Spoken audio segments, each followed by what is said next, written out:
Pagi itu, hari Sabtu, Mentari bahkan belum sepenuhnya berani mengintip dari balik cakrawala Jakarta yang sibuk. Namun, bagi Kirana, hari-hari tak lagi punya banyak perbedaan. Perutnya yang membuncit, kini memasuki usia 7 bulan, telah menjadi alarm alaminya. Rasa pegal di punggung dan tendangan-tendangan kecil dari dalam sana membuatnya terjaga jauh sebelum azan subuh pertama. Ia menggeliat pelan, berusaha tidak membangunkan Dimas, suaminya, yang tidur pulas di sampingnya. Ditatapnya wajah Dimas yang terlelap. Tampan, dengan rahang kokoh dan bulu mata lentik yang selalu Kirana puji. Pria itu terlihat damai, terlihat setia. Pria yang sama yang sudah menemaninya selama 5 tahun terakhir.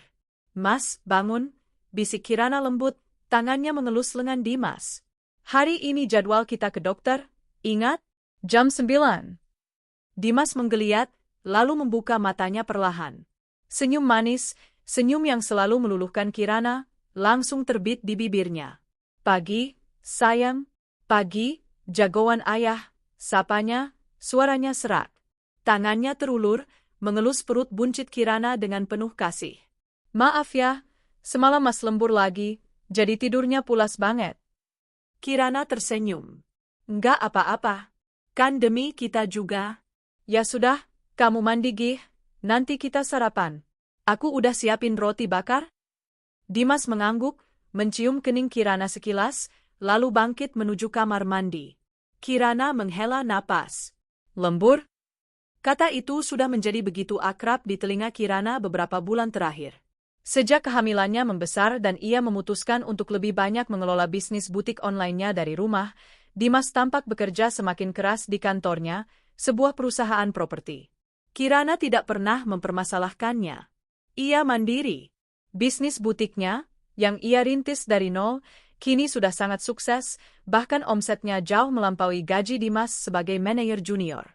Namun, Kirana memilih untuk hidup sederhana. Ia tidak ingin Dimas merasa rendah diri.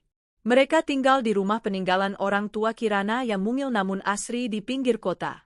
Keuntungan bisnisnya lebih banyak ia tabung dan investasikan atas nama putranya kelak.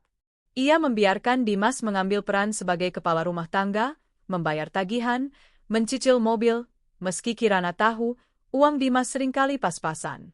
Justru karena itu, Kirana merasa ia harus ikut bekerja, meski sedang hamil besar. Ia ingin memastikan masa depan anak mereka terjamin. 20 menit kemudian, Dimas keluar dari kamar mandi, sudah rapi dengan kemeja biru lengan panjang dan celana bahan. Kirana mengerutkan kening. "Loh, Mas? Kok pakai baju kantor? Ini hari Sabtu, loh." Dimas menggaruk tengkuknya yang tidak gatal. Wajahnya dipasang sebersalah mungkin, bibirnya mengerucut. Itu adalah ekspresi yang selalu Kirana anggap menggemaskan. "Itu dia, sayang. Maaf banget," ucapnya pelan, mendekati Kirana dan memeluknya dari belakang. Dagunya ia sandarkan di bahu Kirana. "Tadi pas mandi, HP Mas bunyi. Pak Hendra, bos Mas, telepon. Katanya ada audit mendadak, data investor ada yang selip. Semua manajer diminta masuk hari ini juga. Urgent banget." Dunia Kirana seakan berhenti sejenak. "Hari ini? Tapi kita kan? Mas tahu, sayang." Dimas membalik tubuh Kirana menghadapnya. Kedua tangannya menangkup wajah istrinya. "Mas tahu banget hari ini jadwal kita lihat jagoan kita. Mas minta maaf, ya? Ini penting banget buat karir Mas. Kamu tahu kan Mas lagi diincar buat promosi? Kalau Mas nggak datang, bisa hancur reputasi Mas." Kirana menatap mata suaminya. Ada kejujuran di sana. Atau setidaknya, itulah yang ingin Kirana lihat. "Tapi ini hari libur, Mas. Masa nggak bisa besok?" Katanya auditornya dari pusat, "Sayang. Cuma bisa hari ini. Cuma sebentar kok, paling sampai makan siang," bujuk Dimas lagi. Kata-katanya begitu manis, begitu meyakinkan. "Nanti pulangnya Mas beliin martabak keju kesukaan kamu, ya?" "Ya? Maafin Mas ya, Bu Bos." Dimas mencium perut Kirana, lalu menatapnya dengan tatapan memelas. Kirana luluh. "Ya sudah," desahnya pasrah. "Mau gimana lagi, namanya juga kerja. Nanti aku ke rumah sakit sendiri aja, pesan taksi online." Nah, gitu dong. Dimas tersenyum lebar. Istri Mas memang paling pengertian sedunia. Ia mencium bibir Kirana sekilas, lalu menyambar tas kerjanya. Mas berangkat ya? Nanti Mas kabarin terus. Hati-hati di jalan. I love you. Iya. Love you too, Mas. Hati-hati, balas Kirana, mengantar suaminya sampai teras depan. Dimas melambai dari dalam mobil, senyumnya tak lepas. Kirana membalas lambaian itu sampai mobil Dimas hilang di tikungan. Setelah suaminya pergi, senyum Kirana perlahan memudar. Ia mengelus perutnya. Nggak apa-apa ya, Nak. Hari ini kita periksa berdua aja. Ayah lagi kerja keras buat kita, gumamnya, lebih untuk meyakinkan dirinya sendiri. Pukul 8:30, Kirana tiba di lobi rumah sakit ibu dan anak. Ia sudah memesan taksi online seperti rencananya. Sendirian. Ia melihat pasangan-pasangan lain, para suami yang dengan siaga memapah istri mereka, atau membawakan tas dengan wajah cemas sekaligus bahagia. Hati Kirana mencelos. Ini bukan pertama kalinya Dimas absen. Dari 3 kali jadwal kontrol terakhir, Dimas hanya mengantar 1 kali. Sisanya, selalu ada alasan penting dari kantornya. Ibu Kirana, panggil perawat. Kirana tersentak dari lamunannya dan masuk ke ruang praktik Dokter Sinta. Pemeriksaan berjalan lancar. Suara detak jantung janinnya yang kuat, duk-duk-duk-duk, memenuhi ruangan USG. Sehat sekali, Bu Kirana. Posisinya bagus, air ketuban cukup. Berat badannya juga ideal, jelas Dokter Sinta sambil tersenyum ramah. Ayahnya mana, Bu? Tumben gak ikut dengar detak jantung jagoannya. Senyum Kirana terasa kaku. Lagi ada kerjaan mendadak, Dok. Biasa, kantornya lagi sibuk. Wah, semangat sekali ya bapaknya cari uang, puji Dokter Sinta, tidak menyadari getir di hati Kirana. Selesai pemeriksaan, Kirana duduk di ruang tunggu apotek, menebus vitamin. Ia membuka ponselnya, berniat mengirim pesan pada Dimas, mengabarkan bahwa semuanya baik-baik saja. Namun, sebuah notifikasi pesan WhatsApp dari Ranti, sahabatnya sejak kuliah, muncul di layar atas. Ranti, Kirana, kamu di mana? Ranti, kamu lagi sama Dimas? Kirana mengerutkan kening. Tumben Ranti bertanya seperti itu. Kirana, lagi di RS, baru selesai check up kehamilan. Sendirian. Dimas lagi dipanggil bosnya ke kantor, audit mendadak. Balasan Ranti datang hampir seketika. Ranti, audit? Kantor? Ranti, Kirana, kayaknya kamu harus lihat ini. Jangan kaget ya. Ini aku kirim foto. 1 detik kemudian, sebuah foto masuk. Jantung Kirana serasa diremas. Foto itu diambil secara candid. Latar belakangnya adalah sebuah restoran mewah bergaya Eropa, La Fleur Gardenia, yang Kirana tahu sangat mahal. Dan di sana, di tengah dekorasi balon-balon rose gold dan kue ulang tahun bertingkat 3, duduklah Dimas. Suaminya. Pria yang seharusnya sedang audit mendadak di kantor. Ia tidak sendirian. Dimas sedang berlutut dengan satu kaki, memegang sebuah kotak beludru merah kecil yang terbuka. Di hadapannya, seorang wanita cantik dengan gaun bodycon merah menyala sedang menutup mulutnya, pura-pura terkejut. Dan Kirana kenal wanita itu. Vina. Teman SMA mereka dulu, yang Kirana tahu baru saja pindah kerja ke divisi lain di kantor Dimas. Pesan kedua dari Ranti masuk. Kali ini sebuah video singkat, diambil dari story Instagram teman Ranti yang lain. Video itu tanpa suara, namun gambarnya jelas. Vina mengangguk, dan Dimas memasangkan sesuatu dari kotak itu ke jari Vina. Sebuah cincin. Sebuah cincin dengan mata berlian yang tampak besar dan berkilau mewah, memantulkan cahaya lampu kristal restoran. Dimas lalu berdiri, memeluk Vina dengan erat, dan mencium bibirnya. Dead. Ponsel itu meluncur dari genggaman Kirana, jatuh berdebam ke lantai marmer yang dingin. Napasnya tercekat. Bukan. Itu bukan cincin biasa. Itu adalah hadiah ulang tahun. Hari ini ulang tahun Vina. Audit mendadak. Kerja di hari libur.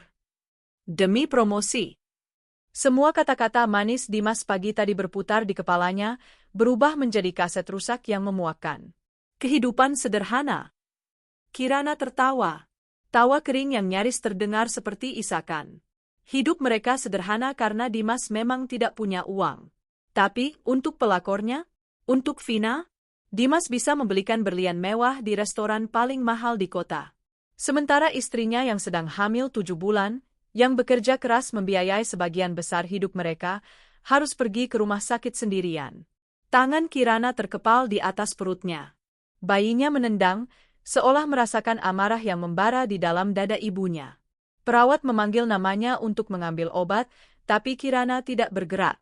Matanya menatap kosong ke depan. Kesedihan itu ada, perih, mengiris. Tapi ada emosi lain yang lebih kuat, yang bangkit dari puing-puing hatinya yang hancur. Amarah. Amarah yang dingin dan menusuk. Ia mengambil ponselnya yang retak di lantai. "Kamu bilang kamu dipanggil bos MU, Mas?" desis Kirana pelan. "Kamu mau main-main soal pekerjaan?" Matanya menyorot tajam. Ia membuka daftar kontaknya. "Baik, mari kita buat kebohonganmu jadi kenyataan." Jarinya tidak menghubungi Dimas. Jarinya mencari nama lain di kontaknya. Nama yang ia simpan di bawah kategori relasi bisnis. Hendra Wijaya. Ya, Pak Hendra. Bos besar pemilik perusahaan properti tempat Dimas bekerja. Pria yang sama yang beberapa bulan lalu Kirana temui di sebuah pameran bisnis, yang ternyata adalah salah satu supplier kain impor untuk butiknya.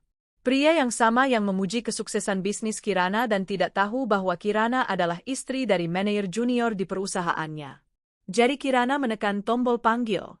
"Halo, selamat pagi, Pak Hendra. Maaf mengganggu di hari libur. Saya Kirana, dari Kirana Butik. Saya punya satu informasi menarik tentang salah satu manajer Anda." Sandiwara telah berakhir. Saatnya pertunjukan yang sesungguhnya dimulai. Kirana tidak menangis. Air matanya seakan mengering, tergantikan oleh api yang menjalar dari ulu hati, membakar habis sisa-sisa cinta yang pernah ia miliki untuk Dimas. Getaran di tangannya bukan lagi karena syok, melainkan karena adrenalin yang murni. Ia masih di lobi apotek. Panggilan ke Pak Hendra tersambung di dering ketiga. "Halo, selamat pagi, Pak Hendra. Maaf mengganggu di hari libur." Suara Kirana terdengar tenang, dingin, dan profesional. Jauh berbeda dari seorang istri yang baru saja dikhianati. "Ah, halo, Ibu Kirana." Suara di seberang terdengar ramah. "Dari Kirana Butik, ya?" Tentu. Ada apa ini? Tumben sekali menelepon saya langsung di akhir pekan. Ada masalah dengan pasokan kain kita?" "Bukan, Pak." Kirana menarik napas. "Ini bukan tentang butik saya. Ini tentang perusahaan Anda. Lebih spesifik, tentang integritas salah satu karyawan Anda.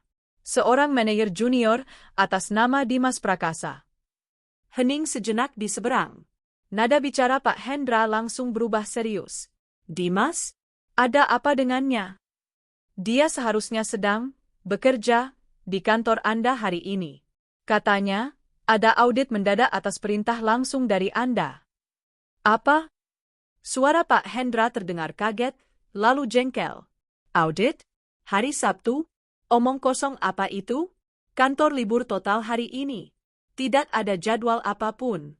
"Dia berbohong." "Saya tahu, Pak," lanjut Kirana, suaranya tetap datar. "Saya tahu dia berbohong, karena saat ini, di jam lemburnya, dia sedang berada di restoran La Fleur Gardenia. Dia sedang merayakan pesta ulang tahun seorang wanita bernama Vina, yang saya yakini juga karyawan Anda. Dia baru saja melamar wanita itu dengan cincin berlian mewah." Keheningan di seberang kini terasa berat. Kirana bisa mendengar Pak Hendra menggeram tertahan. "Vina? Vina Anastasia? Anak baru di divisi pemasaran?" "Saya tidak tahu detailnya, Pak. Yang saya tahu, suami saya menggunakan nama Anda dan pekerjaan darurat sebagai alasan untuk bisa merayakan pesta selingkuhannya." Ini keterlaluan," bentak Pak Hendra. "Berani sekali dia mencatut nama saya untuk perbuatan asusila. Ini pelanggaran etika berat." "Bukan hanya itu, Pak," sela Kirana. "Dia melakukan ini, membelikan berlian mewah, sementara istrinya di rumah hidup sangat sederhana. Istrinya, yang sedang hamil 7 bulan, harus bekerja keras mengurus bisnisnya sendiri untuk menutupi kebutuhan rumah tangga karena gaji suaminya tidak pernah cukup. Kirana berhenti sejenak, membiarkan informasi itu meresap. Istrinya, yang pagi ini dia tinggalkan untuk pergi check up kehamilan ke rumah sakit, sendirian. Pak Hendra terdiam. Ya Tuhan, Ibu Kirana, ucapnya pelan, nadanya melembut. Kenapa Anda yang melaporkan ini pada saya? Dari mana Anda tahu detail tentang istrinya? Disinilah Kirana melepaskan bom terakhirnya. Karena, desisnya, dan kini suaranya sedikit bergetar oleh amarah yang tertahan, istri bodoh yang sedang hamil dan ditinggal sendirian ke rumah sakit itu adalah saya. Sunyi. Kirana hanya mendengar napas Pak Hendra yang tertahan. Ibu Kirana, asal. Saya turut. Saya tidak menelepon Anda untuk minta simpati, Pak Hendra, potong Kirana dengan cepat, mengendalikan emosinya. Saya menelepon Anda untuk sebuah proposal bisnis. Anggap saja ini barter informasi. Proposal apa? Tanya Pak Hendra, suaranya kini kembali tajam. Suami saya berbohong bahwa bosnya memanggil dia kerja. Saya ingin kebohongan itu menjadi kenyataan. Pak Hendra langsung mengerti. Anda ingin saya ke sana? Ya, saya ingin Bapak datang ke pesta itu. Saya ingin Bapak melihat sendiri kelakuan karyawan Bapak. Dan saya ingin Bapak memecatnya. Di sana. Saat itu juga, Ibu Kirana, itu? Pak Hendra ragu. Itu sangat tidak profesional. Prosedur pemecatan tidak seperti itu. Profesional? Kirana tertawa kecil, tawa yang sinis. Apakah menipu istri yang hamil, menggunakan nama Anda untuk berselingkuh, dan membelikan berlian dari hasil yang saya tidak tahu dari mana itu, profesional? Pak, dia mempermalukan saya. Dia mempermalukan Anda. Saya hanya meminta Bapak menegakkan aturan perusahaan. Saya yakin ada klausul moralitas dalam kontrak kerja Anda, bukan? Pak Hendra terdiam lama. Kirana tahu ia telah memenangkan argumen ini. Pak Hendra adalah pebisnis generasi lama yang sangat menjunjung tinggi reputasi dan citra. Kirimkan saya alamat lengkapnya, kata Pak Hendra akhirnya, suaranya tegas. Dan kirimkan foto yang Anda punya sebagai bukti. Saya tidak akan mentolerir sampah semacam ini di perusahaan saya. Terima kasih, Pak Hendra. Foto dan video sedang dalam perjalanan ke WhatsApp Anda. Pestanya sedang berlangsung, kata Kirana. Saya akan ke sana sekarang juga. Panggilan ditutup. Rencana pertama berhasil. Kirana mengambil vitaminnya dari meja apotek. Tangannya kini mantap. Ia keluar dari lobi rumah sakit, memesan taksi online, namun bukan untuk pulang. Ia mengarahkan taksi ke kantor butiknya yang tak jauh dari sana. Selama di perjalanan, ia melakukan panggilan kedua. Ke Siska, manajer operasional kepercayaannya di Kirana Butik. Siska, kamu di kantor? Ibu? Tumben? Bukannya Ibu lagi check up? Ada apa, Bu? Kok suaranya serius banget? Aku butuh bantuan kamu. Urgent. Tolong siapkan 1 paket kado. Pakai kotak premium kita yang paling besar, yang warna hitam dengan pita emas. Siapkan juga kartu ucapan paling mewah. Wah, siap, Bu. Mau kirim buat siapa nih? Kirana tersenyum miring. Tulis di kartu penerima, untuk Vina Anastasia. Alamatnya di La Fleur Gardenia Restaurant. Sekarang. Siska terdiam. Vina? Vina teman SMA Ibu dulu? Yang kerja di kantornya Pak Dimas. Tepat, jawab Kirana. Dan untuk isinya aku nggak mau kamu isi baju atau shawl. Terus apa, Bu? Aku kirimkan kamu beberapa file gambar via email sekarang. Aku mau kamu cetak semua gambar itu di kertas foto ukuran A4. Cetak di studio foto kilat dekat kantor. Kualitas terbaik. Harus jelas. Gambar apa, Bu? 1. Foto USG 4D anakku. Yang paling jelas. 2. Foto pernikahan aku dan Dimas. 3. Screenshot obrolan manis Dimas pagi ini yang bilang dia dipanggil bos. 4. Foto yang baru aku dapat. Dimas melamar Vina dengan berlian. Siska di seberang sana terdengar menahan napas. Bu, ya Tuhan, Bu Kirana, ini. Dan Siska, lanjut Kirana, di kartu ucapannya, aku mau kamu tulis tangan sendiri. Pakai spidol emas. Tulis besar-besar. Tulis apa, Bu? Kirana memejamkan mata, membayangkan wajah Vina saat membacanya. Tulis, selamat ulang tahun, Hadiah berliannya cantik. Apakah rasanya seindah mengambil suami orang yang istrinya sedang hamil tua? Nikmati pestamu. Kado ini adalah bukti betapa rendahnya dirimu. Keheningan total di seberang. Lalu, tambah Kirana lagi, di bawahnya, tulis nama pengirimnya dengan jelas. Dari Kirana, istri sah Dimas Prakasa. Siska, kamu masih di sana? Masih, Bu. Siap. Segera saya laksanakan. Suara Siska kini terdengar berapi-api. Akan saya pastikan ini jadi kado ulang tahun yang tidak akan pernah dia lupakan seumur hidupnya. Bagus. Pesan kurir instan VIP. Pastikan sampai di sana tepat pukul 11.30. Saat acara puncak mereka, perintah Kirana. Bu. Panggilan ditutup. Kirana bersandar di jok taksi. Perutnya kembali bergejolak, bayinya bergerak aktif. Kirana mengelusnya lembut. Tenang, sayang. Ibu nggak akan biarkan siapapun menyakiti kita. Hari ini kita selesaikan semuanya. Pukul 11.25 di La Fleur Gardenia. Suasana pesta berlangsung meriah. Vina, dalam balutan gaun merah yang memeluk tubuhnya, menjadi ratu malam itu. Di sampingnya, Dimas berdiri gagah, memegang segelas sampanye, sesekali mencium pipi Vina, membuat teman-teman mereka bersorak iri. Gila, Vin. Beruntung banget lo dapet Dimas. Udah ganteng, royal lagi. Lihat tuh, cincinnya, puji salah satu temannya. Vina tertawa manja, mengangkat tangannya, memamerkan berlian yang berkilau di jarinya. Oh, ini? Cuma hadiah kecil, kok? Kecil gimana? Seru yang lain.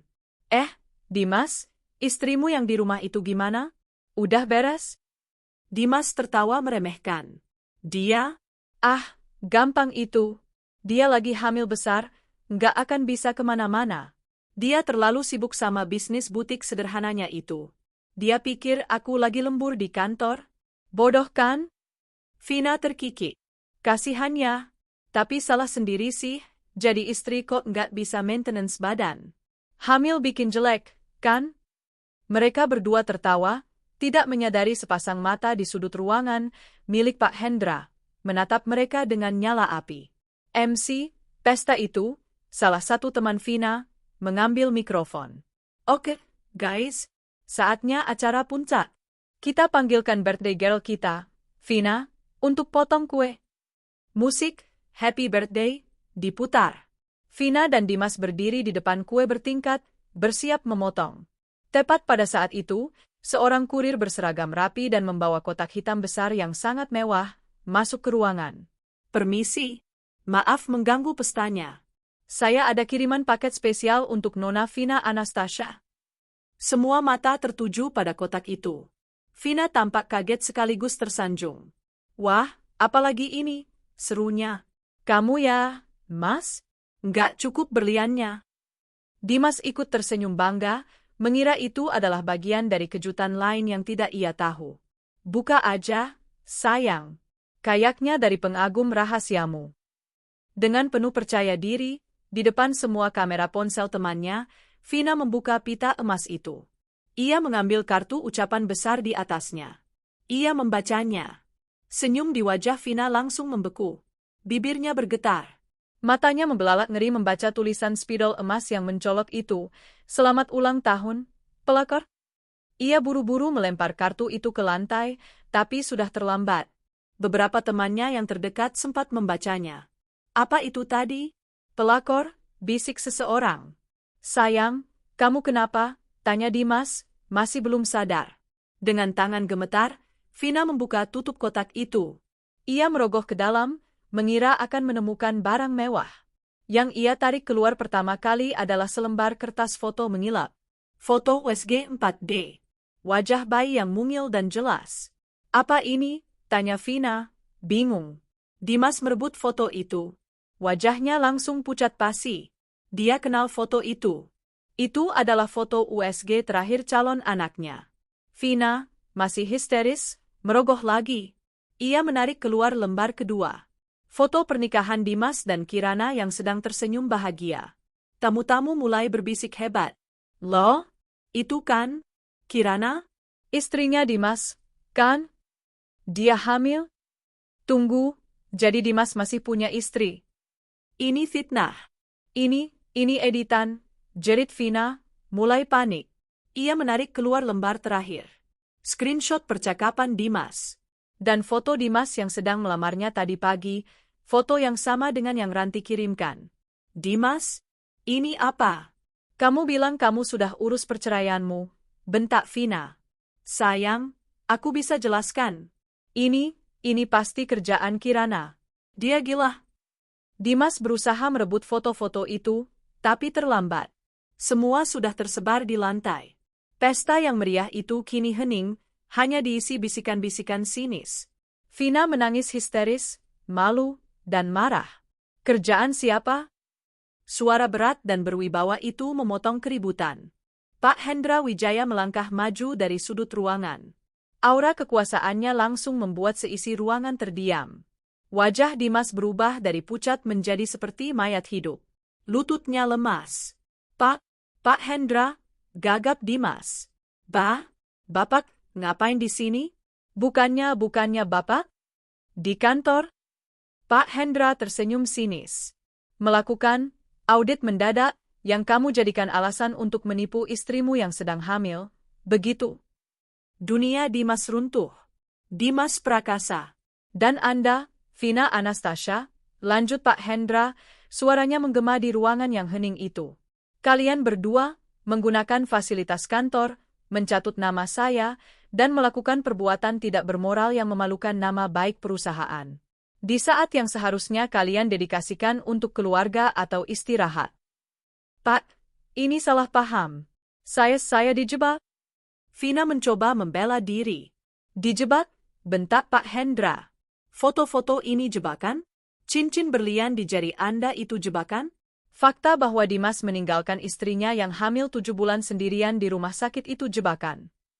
Vina terdiam, tak bisa berkata-kata. Pak Hendra menatap lurus ke mata Dimas. Dimas, kamu bilang pagi ini kamu dipanggil oleh bos MU untuk kerja. Dan kamu menurutinya, kan? Baik. Bos MU sudah ada di sini. Pak Hendra menarik napas, lalu mengucapkannya dengan lantang dan jelas, agar didengar oleh semua orang di ruangan itu. Per detik ini juga, Dimas Prakasa, kamu saya pecat. Dan Anda, Vina, anggap ini surat peringatan terakhir Anda. Besok, segera temui HRD. Pak Hendra berbalik, dan kembalikan berlian itu, desisnya pada Vina. Saya yakin itu dibeli pakai uang yang bukan haknya. Pria itu melangkah keluar dari restoran, meninggalkan kehancuran total di belakangnya. Dimas terduduk lemas di lantai. Vina menjerit histeris. Teman-teman mereka menatap dengan pandangan jijik dan hina. Pesta ulang tahun itu telah berubah menjadi neraka. Jauh dari sana, di dalam taksi yang membawanya pulang, Kirana menerima sebuah pesan singkat dari Pak Hendra. Sudah beres. Dia sudah dipecat. Kirana tersenyum. Dingin dan puas. Rencana kedua, sempurna. Kirana tiba di rumah pukul 1 siang. Rumah mungil itu terasa dingin dan senyap, padahal udara di luar panas membara. Tidak ada lagi sisa-sisa kehangatan pagi tadi. Setiap sudut rumah kini terasa seperti saksi bisu kebohongan Dimas. Ia meletakkan tasnya di sofa. Untuk sesaat, kakinya terasa lemas. Perutnya yang besar terasa kencang. Ia duduk, mengelus perutnya pelan, menarik napas dalam-dalam. Kemarahan tadi kini bercampur dengan rasa lelah yang luar biasa, baik fisik maupun batin. Kita kuat, nak, bisiknya. Kita pasti kuat. Ia tidak beristirahat. Ia bangkit, berjalan ke kamar tidur mereka. Kamar yang seharusnya menjadi tempat teraman mereka. Ia membuka lemari besar. Di satu sisi, pakaiannya dan pakaian bayi yang tertata rapi. Di sisi lain, pakaian Dimas. Tanpa ragu, Kirana meraih kemeja-kemeja Dimas, kaos-kaosnya, celana-celananya. Ia menariknya keluar dengan kasar, melemparkannya ke lantai. Ia membuka laci, mengambil semua dasi, jam tangan murah, dan ikat pinggangnya. Ia pergi ke kamar mandi, menyambar sikat gigi, parfum, dan deodoran milik suaminya. Semua itu ia masukkan ke dalam 2 koper besar milik Dimas yang tersimpan di atas lemari. Untuk barang-barang yang tidak muat, Kirana mengambil 3 kantong sampah hitam besar dari dapur dan memasukkan sisa-sisanya, sepatu, dokumen kerja yang tidak penting, foto-foto mereka berdua yang masih terpasang di meja. Semua sisa-sisa kehidupan Dimas di rumah ini. Pukul 3 sore, 2 koper dan 3 kantong sampah hitam itu sudah rapi, berjajar di dekat pintu depan. Kemudian, Kirana mandi air hangat. Ia berganti pakaian dengan daster rumahan yang paling nyaman. Ia memesan makanan secara online, makanan sehat untuknya dan bayinya. Sambil makan, ia menelepon pengacara keluarganya. "Halo, Om Tora. Ini Kirana?" "Iya, Om. Kabarku baik. Kehamilan juga sehat. Om, aku butuh bantuan. Aku mau gugat cerai Dimas. Secepatnya." Ia menceritakan semuanya, singkat, padat, tanpa isak tangis. Hanya fakta. Pengacaranya, yang sudah seperti ayah angkat baginya, mendengarkan dengan serius dan berjanji akan segera menyusun draft surat gugatan. "Bagus," kata Kirana.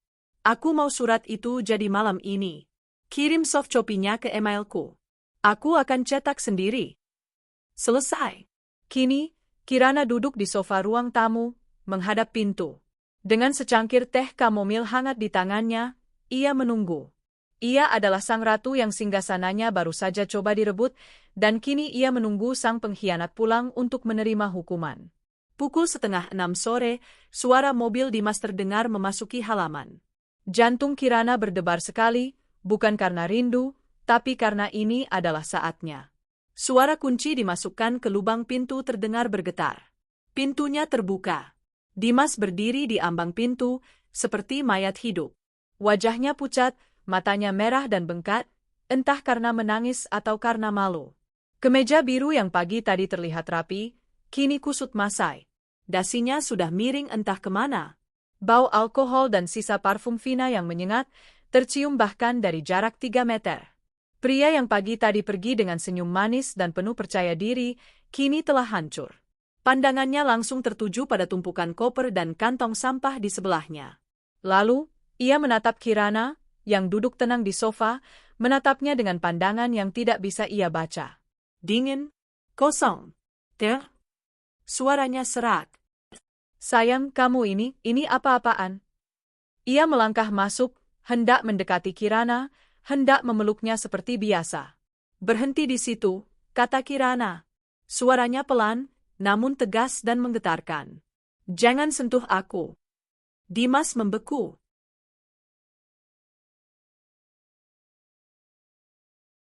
"Sayang, dengerin Mas dulu." Ia memulai sandiwara barunya. Sandiwara pria yang menyesal. Semua itu salah paham.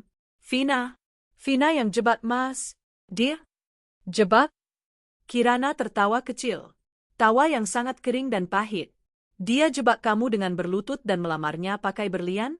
Dia jebak kamu untuk berbohong padaku pagi ini? Dia jebak kamu untuk pakai nama Pak Hendra?" Mata Dimas membelalak. Kamu tahu dari mana soal Pak Hendra?" "Aku yang meneleponnya," jawab Kirana santai, seolah membahas cuaca. "Aku yang mengiriminya foto dan video mesramu. Aku yang minta dia datang ke sana. Aku yang minta dia memecatmu. Di depan pelakor barumu itu." Dunia Dimas runtuh untuk kedua kalinya hari itu. Pria itu limbung, ia bersandar ke dinding, menatap istrinya dengan ngeri. Ini bukan Kirana yang ia kenal. Ini bukan wanita lembut yang bisa ia bohongi dengan kata-kata manis. Kamu tega, Kirana?" desisnya, "tak percaya. Kamu hancurin karir aku. Cuma karena salah paham kecil?" "Kecil?" Kali ini suara Kirana naik 1 oktav. Gelas teh di tangannya bergetar. "Kamu bilang ini salah paham kecil? Kamu berselingkuh saat istrimu hamil 7 bulan, Mas. Kamu berbohong." Kamu menipuku. Kamu membiarkan aku pergi ke rumah sakit sendirian untuk merayakan ulang tahun wanita lain. Tapi aku cinta sama kamu, Kirana. Aku cuma Vilaf. Dimas mencoba berlutut. Cinta. Kirana berdiri. Perut buncitnya membuat gerakannya sedikit sulit, tapi tatapannya tajam menusuk. Cintamu itu semurah apa, Dimas? Semurah berlian yang kamu belikan untuk dia? Pakai uang siapa kamu beli berlian itu? Hah? Kirana berjalan ke meja kerjanya yang kecil di sudut ruangan. Ia mengambil selembar kertas dari printer. Hidup kita sederhana, Mas. Kamu selalu bilang gajimu pas-pasan. Kamu selalu bilang kita harus hemat. Aku percaya. Aku bahkan ikut bekerja keras dengan butikku, hamil-hamil begini, supaya kita bisa menabung untuk anak ini. Kirana berjalan kembali ke hadapan Dimas. Ia melemparkan kertas itu ke dada suaminya. Aku bekerja keras, sementara kamu, diam-diam, jadi sugar daddy, untuk pelakor, membiayai hidup mewahnya. Kamu menjijikkan. Dimas melihat kertas itu. Matanya membelalak ngeri. Itu adalah draft surat gugatan cerai. Enggak, Kirana. Kini ia benar-benar menangis. Aku mohon, kasihani aku. Kasihani anak kita? Justru karena anak inilah aku melakukan ini, bentak Kirana, tangannya menunjuk perutnya sendiri. Aku tidak sudi anakku punya ayah seorang pengkhianat, pembohong, dan pencuri sepertimu. Aku nggak mau cerai, jerit Dimas. Ini rumah kita. Aku nggak akan pergi. Rumah kita? Kirana tertawa lagi, tawa yang paling menakutkan yang pernah Dimas dengar. Coba kamu ingat-ingat lagi, Mas. Kamu yang numpang di sini. Ini rumahku. Rumah peninggalan orang tuaku. Sertifikatnya atas namaku. Kamu nggak punya hak sepeser pun di sini. Wajah Dimas pucat pasi. Ia lupa. Selama ini ia terlalu nyaman dilayani, terlalu nyaman dibiayai secara tidak langsung oleh Kirana, hingga ia lupa bahwa ia tidak memiliki apa-apa. Barang-barangmu sudah aku kemas, kata Kirana, kembali tenang. Ia menunjuk tumpukan koper dan kantong sampah di dekat pintu. Ambil semua sampahmu itu. Kirana, di luar mau hujan. Aku harus kemana? Lirihnya, mencoba memelas untuk terakhir kali. Aku tidak peduli, jawab Kirana dingin. Kamu bisa ke tempat pelakormu. Bukankah kamu baru saja melamarnya? Harusnya dia mau menerimamu. Atau kamu bisa ke kolong jembatan. Itu bukan lagi urusanku. Kirana berjalan ke pintu. Ia membukanya lebar-lebar. Angin malam yang dingin langsung menerobos masuk. Keluar? Sayang? Ke? Dimas terlonjak. Dengan tangan gemetar, ia meraih koper-kopernya. Ia menatap Kirana sekali lagi, mencari sisa-sisa cinta di mata istrinya. Yang ia temukan hanyalah baja yang dingin. Ia menyeret koper dan kantong sampahnya keluar dari rumah. Tepat saat kakinya melangkah melewati ambang pintu.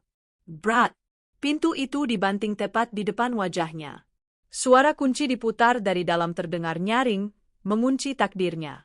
Di luar, Dimas Prakasa terduduk lemas di teras, di antara sampah-sampah masa lalunya, saat rintik hujan pertama mulai turun. Hancur. Di dalam, Kirana bersandar di balik pintu. Ia tidak menangis. Ia mengelus perutnya. Hanya ada kita berdua sekarang, nak, bisiknya. Dan kita akan baik-baik saja. Ibu janji, kita akan membangun kerajaan kita sendiri. Jauh lebih besar dari apapun yang bisa dia bayangkan. Hening. Itulah hal pertama yang Kirana rasakan keesokan paginya. Bukan hening yang mencekam, tapi hening yang melegakan. Seperti udara segar setelah badai besar. Rumah itu terasa lebih ringan, seolah baru saja membuang bertonton sampah beracun, yang secara harfiah memang baru saja ia lakukan. Hal pertama yang ia lakukan bukan menangis. Ia menelepon tukang kunci dan mengganti semua grendel dan lubang kunci di rumahnya. Ia tidak mau mengambil risiko. Pukul 10 pagi, pengacaranya, Om Tora, sudah duduk di ruang tamunya, membawa setumpuk dokumen. Kamu yakin, Kirana? Tanya Om Tora, menatapnya dengan sorot kebapakan. Surat ini, sekali didaftarkan, tidak ada jalan kembali. Kirana, yang sedang mengaduk segelas susu hamil, menatap pengacaranya dengan mantap. Lebih yakin dari apapun di hidup saya, Om. Saya mau prosesnya cepat. Saya tidak menuntut apa-apa darinya. Saya tidak butuh hartanya, karena dia memang tidak punya. Saya hanya mau dia enyah dari status saya. Selamanya. Baiklah, Soal hak asuh anak, akan jatuh sepenuhnya ke saya. saya punya bukti perselingkuhan, bukti penelantaran emosional, dan dia sekarang pengangguran. Saya rasa, hakim akan setuju dengan saya, potong Kirana. Om Tora tersenyum bangga. Kamu anak yang kuat, Kirana. Sama seperti ibumu. Proses perceraian berjalan lebih cepat dari yang Kirana duga. Dimas, yang kini tidak punya pekerjaan dan tidak punya tempat tinggal, tidak punya sumber daya untuk melawan. Ia mencoba menelepon Kirana ratusan kali dari berbagai nomor. Mengirim email memohon-mohon. Tapi Kirana adalah benteng yang tak bisa ditembus. Ia memblokir semuanya. Pesan terakhir yang berhasil lolos sebelum Kirana mengganti nomornya adalah dari Vina. Dasar perempuan jahat. Kamu menghancurkan hidup Dimas. Kamu menghancurkan reputasiku. Kamu pikir kamu siapa? Kirana membaca pesan itu, lalu tertawa kecil. Ia hanya membalas satu kali sebelum memblokir nomor Vina. Aku adalah bos MU yang baru. Tentu saja itu bohong. Kirana tidak ada urusan dengan Vina. Tapi ia tahu, pesan singkat itu akan membuat Vina gila, paranoid pada setiap atasan di kantornya. Itu adalah bonus kecil untuknya. Sementara Kirana fokus pada kehamilannya, hidup Dimas dan Vina berubah menjadi neraka di dunia. Dimas, tanpa rumah, akhirnya terpaksa tinggal di apartemen studio sempit milik Vina. Vina, yang semula memuja Dimas sebagai pria sukses yang royal, kini harus berhadapan dengan seorang pengangguran yang frustrasi dan pemarah. Kamu seharian di sini aja? Nggak cari kerja? Bentak Vina suatu sore, lelah pulang kerja setelah seharian menahan gunjingan rekan-rekannya. Kamu pikir gampang cari kerja? Pak Hendra sudah blacklist aku, balas Dimas, suaranya meninggi. Ini semua gara-gara Kirana gila itu. Gara-gara Kirana? Atau gara-gara kebodohanmu? Kamu melamar aku pakai cincin, padahal kamu belum cerai. Kamu mempermalukan aku, Dimas. Tapi kamu suka kan, sama berliannya, sindir Dimas. Mana berliannya? Sini, biar aku jual buat makan. Vina memegangi jarinya. Nggak akan. Ini punyaku. Cinta yang dibangun di atas kebohongan dan nafsu, hancur berkeping-keping oleh kenyataan ekonomi. Pesta mewah itu kini harus dibayar dengan pertengkaran harian soal siapa yang harus membeli token listrik atau membayar tagihan air. Vina, yang malu, akhirnya mengundurkan diri dari kantor Pak Hendra. Ia mendapat pekerjaan baru di luar kota dengan gaji lebih kecil, dan ia pergi begitu saja, meninggalkan Dimas sendirian di apartemen yang sudah habis masa sewanya. Dimas Prakasa, mantan manajer yang gagah, kini benar-benar sendirian, miskin, dan hancur reputasinya. 2 bulan setelah malam pengusiran itu, pada suatu dini hari, Kirana merasakan kontraksi hebat. Air ketubannya pecah. Ia sendirian. Tapi ia tidak panik. Selama 2 bulan ini, ia sudah mempersiapkan segalanya. Tas perlengkapan bayi sudah siap di depan pintu. Aplikasi taksi online sudah terbuka. Ia menelepon Ranti, sahabatnya, untuk menyusul. Di ruang persalinan, Kirana berjuang sendirian. Rasa sakitnya luar biasa, tapi setiap kali ia merasa ingin menyerah, bayangan wajah Dimas yang tersenyum manis pagi itu melintas. Bayangan Vina yang tertawa di pesta. Itu bukan lagi rasa sakit. Itu adalah bahan bakar. Ayo, nak, teriaknya pada dirinya sendiri. Kita buktikan pada dunia. Setelah 8 jam perjuangan, tangis bayi yang nyaring memecah keheningan. Dokter Sinta tersenyum, meletakkan bayi mungil kemerahan itu di dada Kirana. Selamat, Bu Kirana. Laki-laki. Sempurna dan sangat kuat. Air mata akhirnya tumpah dari pelupuk Kirana. Bukan air mata kesedihan. Itu adalah air mata kemenangan. Ia telah berhasil. Sendirian. Ia menatap wajah putranya yang damai. Selamat datang di dunia, sayang, bisiknya. Namamu Bima.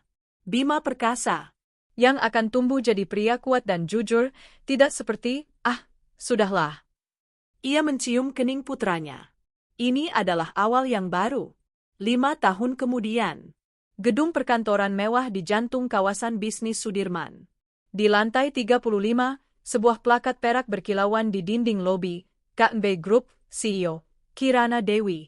Ruang rapat itu diisi oleh 12 eksekutif. Di ujung meja, Kirana duduk dengan postur tegak. Rambutnya yang dulu panjang terurai, kini dipotong model bob profesional yang tegas. Wajahnya yang dulu lembut, kini memancarkan aura wibawa yang tak terbantahkan. Ia bukan lagi Kirana si pemilik butik online. Ia adalah bos besar. Setelah Bima lahir, Kirana mengambil semua tabungan dan investasi yang selama ini ia sembunyikan dari Dimas. Ia tidak lagi hidup sederhana. Ia menuangkan seluruh modal, waktu, dan energinya untuk bekerja. Bisnis butik online-nya meledak. Ia membuka flagship store pertama. Lalu kedua, ia melakukan diversifikasi. Melihat peluang, ia meluncurkan KNB Kids, lini pakaian anak premium yang terinspirasi dari Bima. Bisnis itu tumbuh eksponensial. Kini, KNB Group memiliki 3 anak perusahaan, fashion, kids, dan lifestyle. Baik, suara Kirana yang tenang namun tajam mengakhiri presentasi manajer keuangannya. Saya setuju dengan ekspansi ke pasar Asia Tenggara. Siska, ia menoleh ke Siska, yang kini menjadi direktur operasionalnya, saya mau kamu pimpin proyek ini. Pastikan timeline-nya. Siap, Bu, jawab Siska.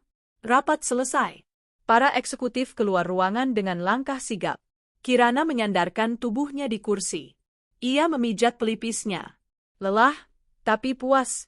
Ponselnya di meja bergetar. Sebuah foto masuk dari pengasuh Bima.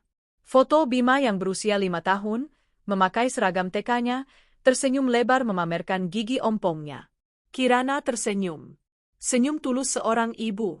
Inilah alasannya bekerja begitu keras. Bunda jemput sekarang ya, sayang, gumamnya, membereskan tasnya. Ia berjalan keluar dari ruangannya, melewati lobi kantornya yang megah. Saat menunggu lift private-nya, seorang OB baru tampak sedang mengepel lantai di dekatnya.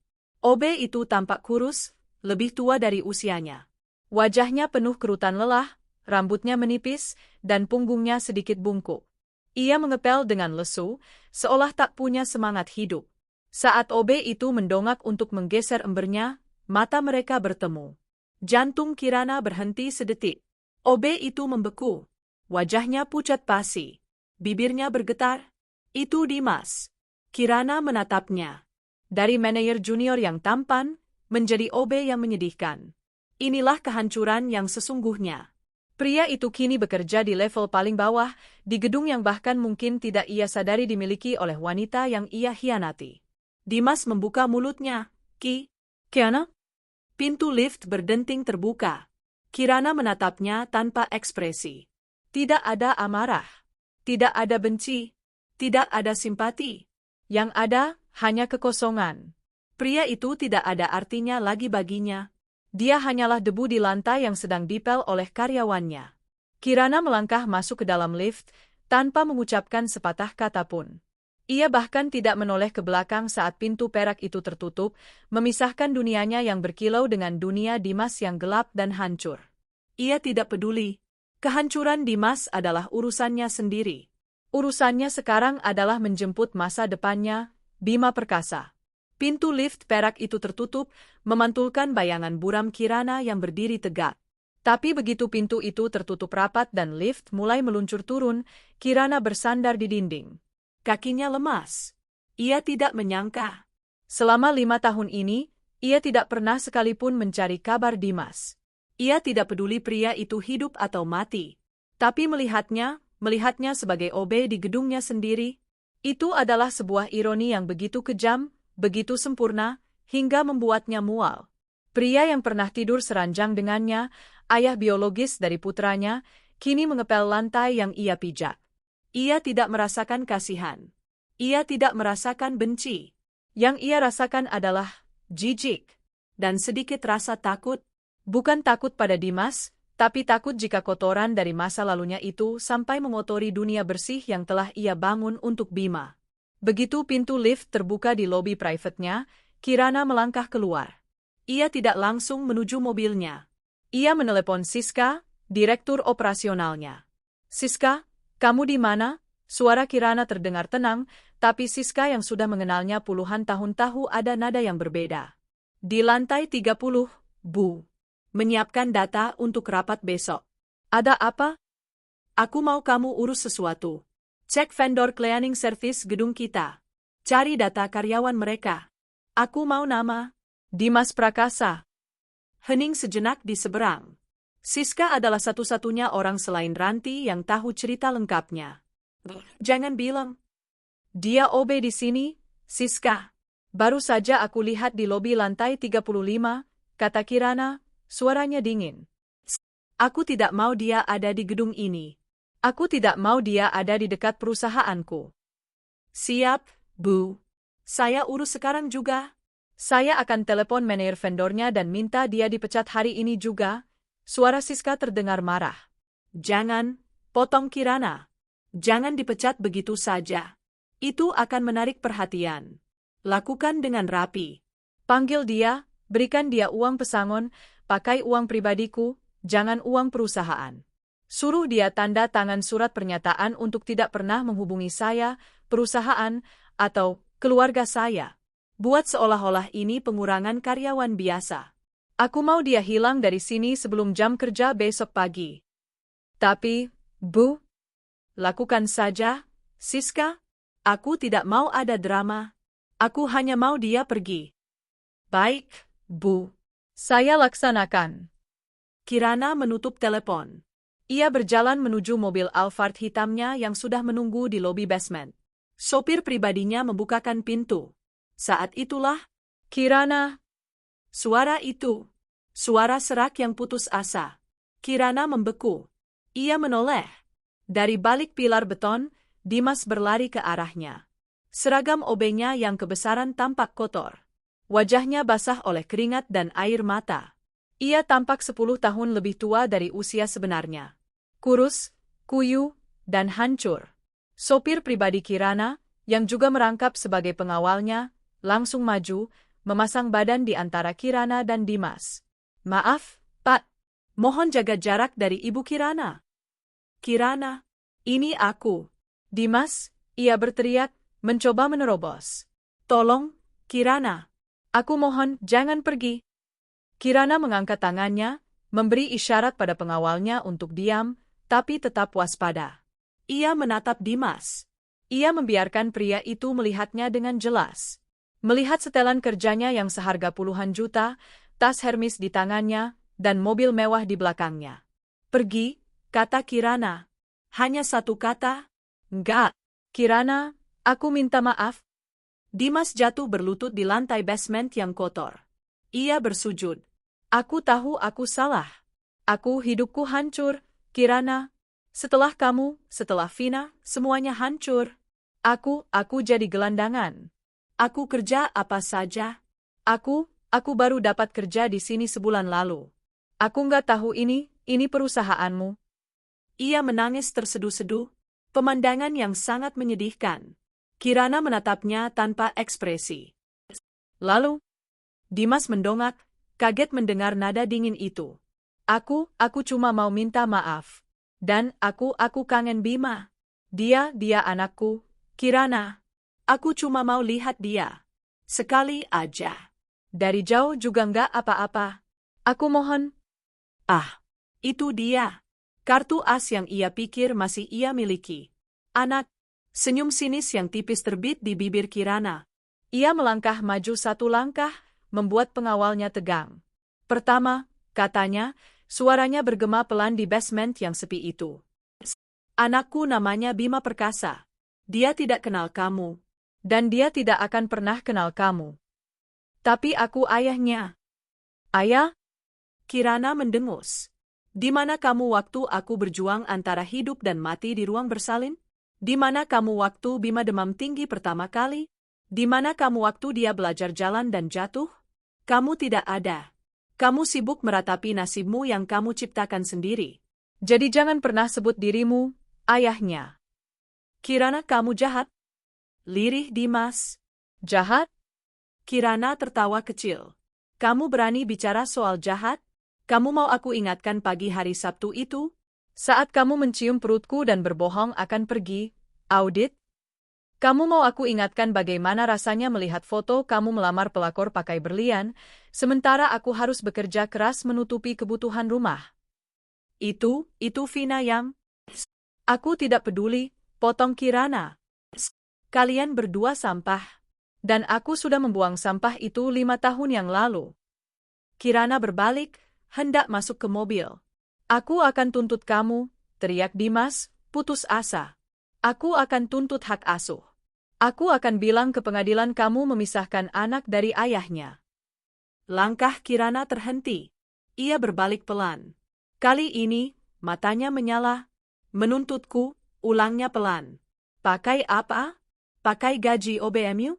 Kamu pikir, pengadilan akan percaya pada pengangguran kambuhan yang menelantarkan istrinya, melawan seorang CEO yang punya bukti lengkap pengkhianatanmu? Kamu mau aku sebarkan foto-foto memalukanmu di pesta itu ke seluruh media? Aku bisa, Dimas. Wajah Dimas pucat pasi. Aku sudah tahu semuanya, lanjut Kirana. Aku tahu Vina meninggalkanmu di apartemen sewaan itu setelah 3 bulan. Aku tahu kamu dikejar-kejar debt collector karena membelikan dia barang-barang mewah pakai kartu kredit. Aku tahu kamu kembali mengemis ke orang tuamu di kampung, dan mereka juga mengusirmu. Kamu? Dimas gemetar. Kamu mengawasiku? Aku tidak sudi mengotori waktuku untuk mengawasimu, jawab Kirana dingin. Aku hanya memastikan agar sampah sepertimu tidak akan pernah bisa mendekati aku dan anakku. Dan sekarang, kamu muncul di sini. Kirana menatapnya, dari atas ke bawah. Kamu sudah dipecat. Siska sedang mengurus pesangonmu. Ambil uang itu. Anggap itu sedekah terakhir dariku. Pergi dari kota ini. Jangan pernah tunjukkan wajahmu lagi. Kirana, Pak, bawa dia, perintah Kirana pada pengawalnya. Pengawalnya maju, mencengkeram lengan Dimas dengan kasar. Mari, Pak. Jangan buat keributan. Atas, Kirana. Kamu akan menyesal. Kamu pikir kamu siapa? Dasar perempuan sombong. Kirana masuk ke dalam mobil, tidak menoleh lagi. Pintu mobil tertutup, meredam suara teriakan Dimas yang penuh kebencian. Sopirnya segera menyalakan mesin. Saat mobil melaju mulus keluar dari basement, Kirana melihat dari kaca spion. Dimas terduduk lemas di lantai, ditunggui oleh pengawalnya. Seorang pria yang hancur, dikalahkan oleh kesombongan dan kebodohannya sendiri. Kirana meraih ponselnya, bukan untuk menelepon Siska, tapi untuk menelepon sekolah Bima. Halo, Ibu Guru? Ini Kirana, bundanya Bima. Bima sudah di depan? Oke, Bunda 5 menit lagi sampai. Tolong bilang padanya, Bunda bawa es krim stroberi kesukaannya. Ia menutup telepon. Masa lalu ada di kaca spion. Masa depan ada di ujung telepon. Dan Kirana, dengan mantap, melaju menuju masa depannya. Uang pesangon itu mendarat di meja di depan Dimas. Siska, Direktur Operasional KNB Group, menatapnya dengan pandangan yang tidak bisa menyembunyikan rasa jijik. Mereka berada di sebuah kafe murah, jauh dari gedung kantor. Sesuai instruksi Bu Kirana, kata Siska, suaranya tajam dan profesional. Ini uang pesangon, bonus, dan uang tutup mulut. Tanda tangani ini. Siska menyodorkan selembar surat pernyataan. Isinya jelas, Dimas Prakasa menerima sejumlah uang, dan sebagai gantinya, ia bersumpah untuk tidak pernah, dengan cara apapun, menghubungi, mendekati, atau mencari tahu tentang Kirana Dewi atau putranya, Bima Perkasa. Pelanggaran atas perjanjian ini akan dibawa ke ranah hukum pidana atas tuduhan penguntitan dan teror. Dimas menatap uang tunai yang tebal itu. Sudah 5 tahun ia tidak memegang uang sebanyak itu sekaligus. Ini saja, desisnya. Setelah semua yang dia lakukan padaku, dia menghancurkan hidupku, dan dia pikir dia bisa membayarku dengan ini. Siska tertawa sinis. Menghancurkan hidupmu? Kamu yang menghancurkan hidupmu sendiri, Dimas. Kamu yang berbohong. Kamu yang berselingkuh.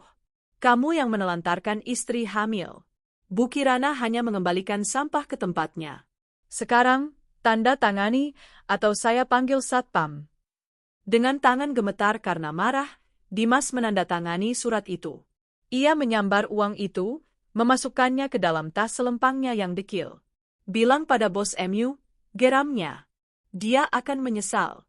Bima itu anakku. Darah dagingku. Dia tidak bisa memisahkanku darinya. Siska hanya tersenyum miring. Ambil uangmu dan enyahlah. Kamu sudah tidak ada artinya. Dimas pergi dari kafe itu, tapi ia tidak pergi dari kota. Uang itu, yang seharusnya menjadi tiketnya untuk memulai hidup baru di tempat lain, kini ia anggap sebagai modal perang. Ia tidak bodoh. Ia tahu ia tidak bisa melawan Kirana secara finansial atau hukum. Tapi ia punya satu hal yang Kirana tidak punya, kenekatan orang yang sudah tidak punya apa-apa lagi. Selama 3 hari, ia menggunakan uang itu. Ia membeli pakaian baru yang terlihat pantas di sebuah toko baju bekas. Ia mencukur janggutnya. Ia menyewa ojek online seharian penuh, hanya untuk satu tujuan, membuntuti mobil Alphard hitam milik Kirana. Ia sudah tahu rutinitasnya. Pagi ke kantor, sore menjemput anak. Ia menemukan nama sekolahnya. Sebuah sekolah internasional elit di kawasan Kebayoran Baru.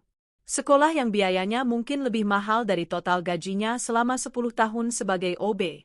Disinilah ironi itu memukulnya lagi. Anaknya hidup seperti pangeran, sementara ia, ayahnya, hidup seperti tikus got. Ini tidak adil, pekiknya dalam hati. Aku berhak atas hidup itu. Bima adalah tiketku. Jumat sore. Pukul 3 tepat. Bel sekolah berbunyi. Bima Perkasa, bocah laki-laki tampan berusia 5 tahun, berlari keluar lobi sekolah dengan tas ransel bergambar roket di punggungnya. Ia tertawa, berlari ke arah sopir pribadi Kirana yang sudah menunggu di gerbang. Om Jaya! Om Jaya! Bima dapat bintang 3 hari ini. Wah, pintar sekali, Mas Bima. Ayo, Bunda sudah menunggu di mobil, kata Jaya, pengawal sekaligus sopir itu. Kirana, seperti biasa, duduk di kursi penumpang belakang, pintu mobilnya sudah terbuka, senyumnya terkembang, siap menyambut putranya. Benar? Tepat saat Bima hendak melompat ke pelukan ibunya. Bima? Sebuah suara asing yang putus asa memanggil namanya. Dimas muncul dari balik pos satpam, berlari menyeberangi area penjemputan, menerobos kerumunan orang tua dan pengasuh lainnya. Wajahnya panik, matanya menatap liar pada Bima. Bima membeku ketakutan. Ia bersembunyi di belakang kaki Om Jaya. Bima, nak, ini ayah. Aku ayahmu, teriak Dimas. Senyum di wajah Kirana lenyap seketika. Wajahnya mengeras menjadi topeng es. Ia melangkah keluar dari mobil, aura dinginnya langsung terasa. Jaya, masukkan Bima ke mobil. Kunci pintunya, perintah Kirana dengan suara rendah yang berbahaya. Sep, Bu. Jaya segera mengangkat Bima, memasukkannya ke dalam mobil, dan mengaktifkan kunci sentral. Bima menangis ketakutan di dalam. Kini, Kirana berdiri sendirian di area parkir itu, berhadapan dengan hantu dari masa lalunya. Kamu melanggar perjanjian, kata Kirana pelan.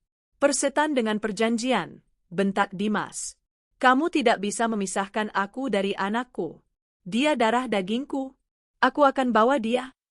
Dimas melangkah maju, mencoba meraih gagang pintu mobil. Jangan sentuh mobil saya. Suara Kirana tidak keras, tapi penuh dengan racun. Dimas terhenti. Kamu pikir kamu bisa apa? Hah? Tantang Dimas. Mau memecatku lagi? Aku sudah tidak bekerja di sana. Kamu tidak punya kuasa lagi atasku. Kirana menatapnya. Pria ini benar-benar menyedihkan. Kamu benar, kata Kirana. Aku tidak punya kuasa lagi atas dirimu sebagai OB. Tapi aku punya kuasa sebagai seorang ibu yang anaknya baru saja coba kamu culik di depan sekolah. Aku tidak menculik. Aku ayahnya. Kirana tidak menjawab. Ia meraih ponselnya. Bukan untuk menelepon Siska. Bukan untuk menelepon pengacaranya. Ia menekan tombol panggilan cepat ke nomor yang tersimpan sebagai Kepala Keamanan. Pak Danu, katanya dengan tenang. Saya Kirana Dewi. Saya di lobi TK Internasional Pelita Harapan. Ada seorang pria tidak dikenal, mencoba menerobos masuk ke mobil saya dan mengambil anak saya. Dia terlihat tidak stabil. Saya butuh bantuan polisi. Segera. Apa? Polisi? Wajah Dimas pucat pasi. Kirana, jangan. Ini aku. Dimas? Aku tidak kenal orang bernama Dimas, jawab Kirana dingin. Aku hanya melihat seorang penguntit gila yang mengancam keselamatan putraku. Dua satpam sekolah, mendengar keributan itu, berlari menghampiri. Ada apa ini, Bu Kirana? Tolong tahan pria ini, Pak, kata Kirana, menunjuk Dimas. Dia mencoba menculik anak saya. Polisi sedang dalam perjalanan. Bukan. Saya ayahnya. Dia bohong. Dia istri saya, teriak Dimas panik, meronta saat kedua satpam itu memegang lengannya. Kirana membuka tasnya. Ia mengeluarkan dompetnya, dan dari dompet itu ia mengambil sebuah kartu. Kartu tanda penduduk. Nama saya Kirana Dewi. Status, cerai hidup, katanya lantang, menunjukkan KTP-nya pada satpam.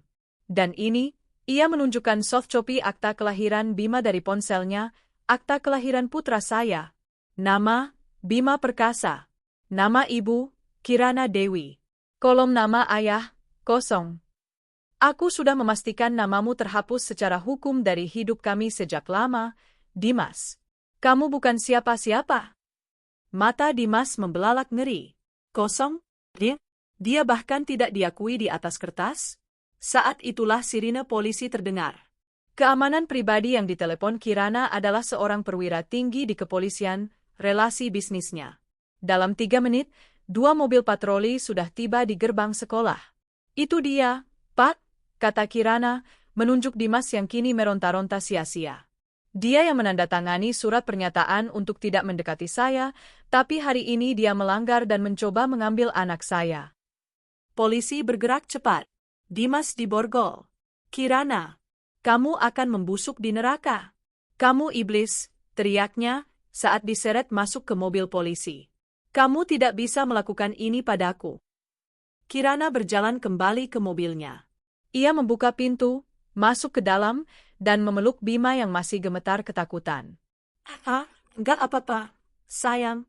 Udah aman. Orang jahatnya sudah ditangkap polisi, bisik Kirana, mengelus rambut putranya. Bunda, siapa orang jahat itu? Tanya Bima dengan suara kecil. Kirana menatap lurus ke depan. Dari jendela, ia bisa melihat mobil polisi itu membawa Dimas pergi. Membawa sisa-sisa terakhir dari masa lalunya yang busuk. Uang pesangonnya kini mungkin hanya cukup untuk membayar pengacara yang akan memberitahunya bahwa kasusnya tidak ada harapan. Kirana tersenyum. Bukan senyum sinis. Bukan senyum puas. Tapi senyum lega. Bukan siapa-siapa, nak, jawab Kirana, mencium kening Bima.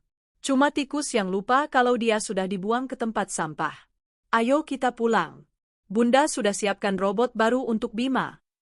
Saat mobil Alphard itu melaju meninggalkan sekolah, Kirana tidak menoleh ke belakang. Kehancuran Dimas kini sudah final. Bukan hanya dipecat, bukan hanya miskin, tapi terhina, terhapus, dan dipenjara. Perjalanan pulang dari sekolah hari itu terasa sangat panjang. Di dalam kemewahan Alphard yang kedap suara, satu-satunya suara yang terdengar adalah isak tangis Bima yang ketakutan. Kirana memeluk putranya erat, menenggelamkan wajah kecil itu di dadanya, mengelus punggungnya dengan gerakan ritmis yang menenangkan. Jaya, sang pengawal, mengemudi dengan diam. Matanya sesekali melirik dari kaca spion dengan raut wajah keras, merasa bersalah karena ada yang berhasil menerobos penjagaannya. Lirih Bima di sela-sela isaknya. Bima takut. Siapa orang tadi? Kenapa dia teriak-teriak panggil nama Bima? Kenapa dia bilang dia, ayah? Pertanyaan itu. Pertanyaan yang Kirana tahu suatu hari akan datang, tapi tidak pernah ia sangka akan datang dengan cara sebrutal ini. Kirana menarik napas dalam-dalam, mengumpulkan ketenangannya. Ia melonggarkan pelukannya, menangkup wajah Bima agar putranya menatap matanya. Bima, lihat bunda, katanya lembut, namun tegas. Mata mereka bertemu. Mata Bima yang penuh air mata dan ketakutan bertemu dengan mata Kirana yang setenang baja. Dengar Bunda baik-baik, sayang. Orang tadi itu orang jahat. Dia orang dari masa lalu Bunda, jauh sebelum Bima lahir. Dia orang yang pernah menyakiti Bunda. Menyakiti Bunda? Wajah Bima berubah dari takut menjadi cemberut. Dia jahat sama Bunda? Sangat jahat, Kirana mengangguk. Dan karena dia jahat, Bunda usir dia dari kehidupan Bunda. Bunda buang dia ke tempat sampah. Tapi hari ini, tikus itu mencoba keluar dari tempat sampahnya dan mengganggu kita. Dia iri, sayang. Dia iri karena Bima anak hebat dan Bunda kuat. Dia iri karena kita bahagia. Dia bohong, kan, Bunda? Bisik Bima. Dia bukan ayah Bima, kan? Hati Kirana teriris. Betapa ia ingin melindungi putranya dari kata itu. Bima, kata Kirana, suaranya melembut. Seorang ayah adalah gelar yang mulia. Seorang ayah adalah orang yang melindungi, menyayangi, dan ada untuk anaknya. Waktu Bima demam, siapa yang peluk Bima? Waktu Bima belajar naik sepeda, siapa yang pegangin di belakang? Waktu Bima dapat bintang 3 hari ini, siapa yang menunggu Bima di gerbang? Bunda, jawab Bima pelan. Betul, Bunda. Dan Om Jaya, ia melirik ke depan, dan Tante Siska, dan Tante Ranti. Kitalah keluarga Bima. Kita adalah tim Bima. Orang tadi? Kirana menggeleng. Dia bukan siapa-siapa. Dia pembohong. Dia hanya orang asing yang jahat, dan polisi sudah menangkapnya. Dia ditangkap? Benar. Dia dipenjara. Dan dia tidak akan pernah bisa mengganggu Bima atau Bunda lagi. Bunda janji. Keyakinan dalam suara Kirana akhirnya menenangkan Bima. Isaknya mereda. Ia menyandarkan kepalanya kembali ke dada Kirana. Bima sayang Bunda. Bunda lebih sayang Bima, balas Kirana, mencium puncak kepala putranya. Sekarang kita lupakan orang jahat itu. Robot baru Bima sudah menunggu di rumah. Robotnya warna biru, tanya Bima, perhatiannya mulai teralihkan. Biru, dengan lampu di matanya, Kirana tersenyum. Misi pertama selesai, menenangkan putranya. Malam itu, pukul 9. Bima sudah tertidur lelap di kamarnya yang luas, memeluk robot barunya. Keamanan di rumah telah ditingkatkan. 2 penjaga tambahan kini berpatroli di luar gerbang. Kirana duduk di ruang kerjanya yang elegan, ditemani secangkir teh Earl Grey. Wajahnya tenang, namun di matanya ada api yang berkobar. Di layar laptopnya, rekaman CCTV dari sekolah Bima, yang ia dapatkan dari kepala sekolah dalam waktu kurang dari 1 jam, sedang diputar ulang tanpa suara. Adegan Dimas yang berlari, meneriaki Bima, dan diseret oleh polisi. Kirana tidak sedang menonton dengan emosi. Ia sedang mengumpulkan amunisi. Ponselnya berdering. Nama, Om Tora, muncul di layar. Malam, Om. Malam, Kirana. Ya Tuhan. Om baru dapat laporan lengkap dari Pak Danu. Kamu dan Bima tidak apa-apa? Suara pengacaranya terdengar khawatir sekaligus marah. Kami baik-baik saja, jawab Kirana dingin. Bima sedikit terguncang, tapi dia anak yang kuat. Sekarang, mari kita bicara soal hukuman. Tentu, suara Om Tora berubah menjadi profesional. Dia sudah melanggar surat pernyataan yang dia tanda tangani. Itu pelanggaran kontrak perdata. Tapi yang lebih penting, dia melakukan percobaan penculikan, membuat keributan, dan teror di zona sekolah. Itu pidana murni. Pak Danu sudah menahannya. Saya mau dia di dalam selama mungkin, Om. Kita bisa tuntut dia dengan pasal berlapis. Dengan bukti CCTV ini dan kesaksianmu, dia bisa kena minimal 3-5 tahun. Bagus, kata Kirana. Tapi itu tidak cukup. Om Tora terdiam. Apa maksudmu? Dia akan keluar, Om. 3 tahun, 5 tahun dia akan keluar. Dan dia akan kembali. Pria nekat yang sudah tidak punya apa-apa itu jauh lebih berbahaya. Aku tidak mau hidup sambil menoleh ke belakang. Aku tidak mau Bima tumbuh dengan rasa was-was. Lalu, apa rencanamu? Aku mau dia dihapus, kata Kirana. Aku mau restraining order, perintah penahanan, permanen seumur hidup, yang bahkan tetap berlaku setelah dia keluar penjara. Radius 1 kilometer dari rumahku, kantorku, dan sekolah Bima. Aku mau catatan kriminal ini menghancurkan sisa-sisa namanya, sehingga tidak ada yang akan mempekerjakannya lagi. Dan, Kirana berhenti sejenak, aku mau dia dipindahkan ke penjara di luar pulau Nusa Kambangan, kalau perlu. Jekan dia dari kota ini. Om Tora menghela napas. Kirana, itu permintaan yang sangat besar. Memindahkannya. Om tahu siapa saya, potong Kirana. KNB Group adalah salah satu pembayar pajak terbesar di kota ini. Saya mempekerjakan ribuan orang. Saya donatur tetap untuk yayasan kepolisian. Gunakan itu. Bilang pada Pak Danu, keamanan putra saya adalah prioritas utama. Kalau sistem hukum tidak bisa menjaminnya, saya akan jamin dengan cara saya sendiri. Ancaman terselubung itu dipahami dengan sempurna oleh Om Tora. Saya mengerti, Kirana, kata Om Tora pelan.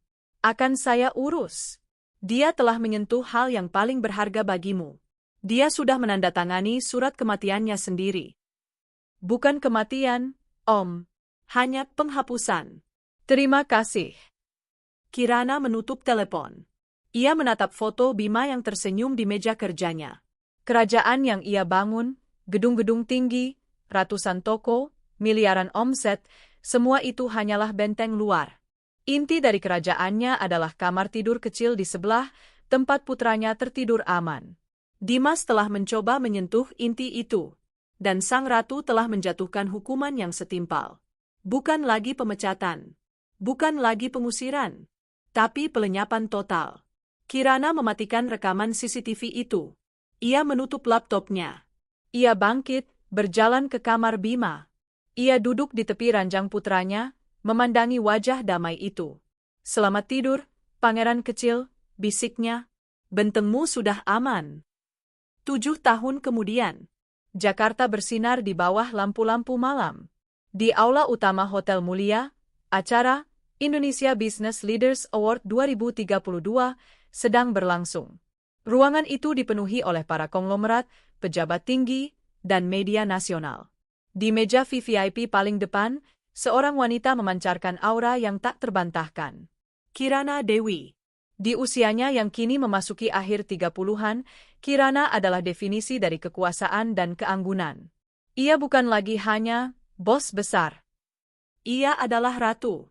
KNB Group telah bertransformasi dari perusahaan fashion nasional menjadi konglomerat multinasional, dengan lini bisnis merambah ke properti, lifestyle, dan teknologi. Di sampingnya, duduk seorang remaja laki-laki yang tampan dan tenang, mengenakan setelan jas mini yang dirancang khusus. Bima Perkasa, kini berusia 12 tahun. Ia memiliki ketenangan ibunya, dengan senyum cerah yang mampu meluluhkan ruangan. Insiden di sekolah 7 tahun lalu hanyalah mimpi buruk yang samar-samar ia lupakan, terkubur di bawah bertonton cinta, kesuksesan, dan rasa aman yang dibangun ibunya. Dan, Women CEO of Year, untuk kelima kalinya berturut-turut, pembawa acara membuka amplop, jatuh kepada Ibu Kirana Dewi dari KNB Group. Tepuk tangan membahana. Kirana tersenyum tenang. Ia merapikan gaun sekuin hitamnya, memberi kecupan singkat di pipi Bima, dan melangkah ke atas panggung. Terima kasih, suaranya menggema, penuh percaya diri. 17 tahun lalu, saya memulai bisnis ini dari garasi rumah, dengan mesin jahit tua dan sebuah mimpi.